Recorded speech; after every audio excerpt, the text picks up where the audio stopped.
Ito yung 155. 175.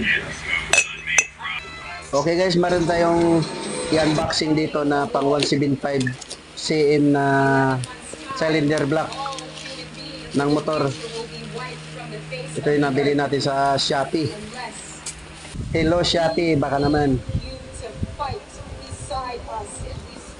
Ito sobrang linis pagkagawa guys. Pag binili nyo to guys, kompleto na siya. Meron na siyang piston pin at saka lock. Saka meron na rin siyang steel gasket kasama. Ito yung steel gasket niya. 175. Saka ito guys, nakalagay dito 175 cm. Ayun o. Ito yung brand ng cylinder block guys na nabili natin. MTK.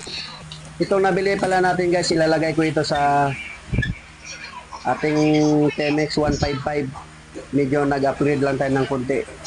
Kaya kung nakukulangan kayo sa takbo ng motor ninyo, gawin ninyong 175.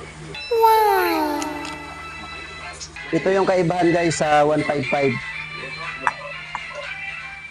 Yan, ito yung quit ng baso. Yan, ito yung bunganga ng baso. Ito yung 155. Ito yung 175.